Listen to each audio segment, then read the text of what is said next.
Hello everyone, আসসালামু আলাইকুম। Welcome back to my channel. আশা করছি আপনারা সবাই ভালো আছেন। আমিও আলহামদুলিল্লাহ আপনাদের দোয়ায় খুব ভালো আছি। প্রতিদিনের মতো আজকেও আরেকটি ভিডিও নিয়ে হাজির হলাম। আজকে সকালে ঘুম থেকে উঠে দেখি ফ্রিজে রুটি নেই, তাই সকাল সকাল রুটি বানাতে কিচেনে চলে গেলাম। শেষ করে নিয়েছি আগে, তারপর কিছু আটা মাখানো ছিল, ওগুলা দিয়ে আমি রুটি বানিয়ে নিয়েছি। ওগুলা একটু এপিট ওপিট হালকা একটু ছেঁকা দিয়ে ফ্রিজে রেখে দেব, কেননা সকালে ঘুম থেকে উঠে ছেলের কলেজ থাকে, মেয়ের স্কুল থাকে, ছেলের বাবার অফিসে যেতে হয়। তাড়াতাড়ি করে রুটি বানাতে গেলে আমার অনেক প্রবলেমের সম্মুখীন হতে হয়। তাই যদি আমি ফ্রোজেন করে রুটিটা রাখি আমার জন্য খুবই ভালো হয় এবং উপকারও বটে। তো রুটি বানানো শেষ করে আমি রান্নাঘরে দুপুরে রান্না শেষ করতে চলে এসেছি। দুপুরে রান্নাঘরে যদি ঢুকি দেখা যায় কি আপনার জোহরের আজান দিয়ে দেয়, তারপরে রান্না শেষ হয়। তাই ভাবলাম যে সকালে নাস্তা শেষ করে যদি রুটিটা বানানো হয় তাহলে আমার জন্য অনেকটাই সুবিধা হয়। সবাই যদি মনে করেন একসাথে নাস্তা খেতে টেবিলে বসি তাহলে সকাল সকাল রুটি বানিয়ে খেতে কিন্তু খুবই ভালো লাগে। তা আমার বাসায় বিশেষ করে এটা কখনোই হয় না সচরাচর, শুধু শুক্রবার ছাড়া। শুক্রবার সবাই একসাথে নাস্তা করতে পারি, তাছাড়া আর হয় না। তাই আমাকে বেশিরভাগ সময়ই ফ্রোজেন করে রুটি রাখতে হয়। ফ্রোজেন করে রুটি রাখাটা আমার জন্য যে কতটা উপকারী আমি কি আর বলবো। একটা লাউ ছিল ফ্রিজে, লাউটা বের করে কেটে দেখি লাউটা এতটাই নরম আর কচি, কি আর বলবো। তখন ভাবনা চিন্তা করে দেখি যে লাউয়ের ছোলাটা যদি একটু আলু দিয়ে ভাজি করা যায় তাহলে কিন্তু অনেক মজা হবে। আর আমার ছেলে মেয়ে সবাই এই লাউয়ের ছোলা দিয়ে ভাজিটা অনেক পছন্দ করে। আর মাছের সাথে কি দেব ভাবনা চিন্তা করে কিছু পাচ্ছিলাম না, হঠাৎ করে দেখি আপনাদের ভাইয়া পুঁইশাক নিয়ে এসেছে 2 মুঠা।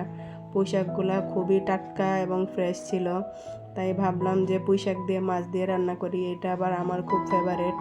তাই মাছ দিয়ে পুঁইশাক দিয়ে রান্না করব। আর লাউটা যদি বুটের ডাল দিয়ে চিংড়ি মাছ দিয়ে রান্না করি একটা সবজি হয়ে গেল।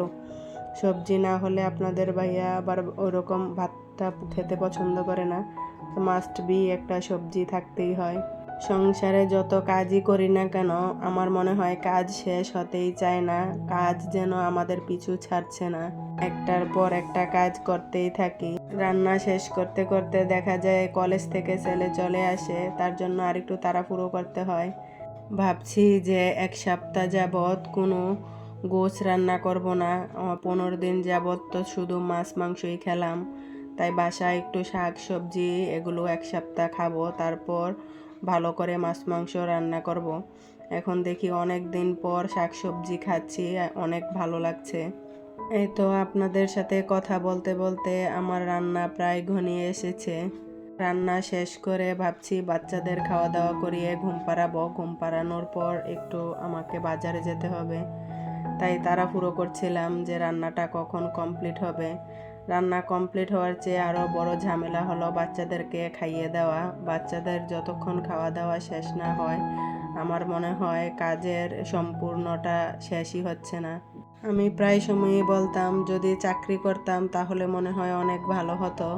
তাই এখন ভাবি যে শুধু সংসারের কাজকর্ম করে আমি সময় বের করতে পারি না নিজের জন্য এতটুকু। যদি চাকরি করতাম তাহলে যে আমার কি অবস্থা হতো নিজেই বুঝতে পারতেছি না।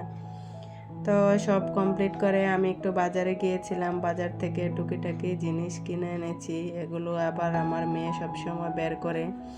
আমার ছোট মেয়ে বিশেষ করে ও সবসময় এক্সাইটেড থাকে যে বাজার থেকে হয়তো ওর জন্য কিছু নিয়ে এসেছি। যখন একে একে খুলে দেখতেছে যে ওর জন্য কিছু আনা হয়নি, বাসার কিছু গ্রসারি আইটেম কিনে এনেছি, ও মুখ বাঁকা করে একপাশে গিয়ে বসে আছে যে আমার জন্য কিছুই নিয়ে আসেনি। তা আমি যখন মাছ বের করলাম পলিথিন থেকে, আমার মেয়ে বলতেছে যে মাছগুলো কি আমি কাঁচা খাবো।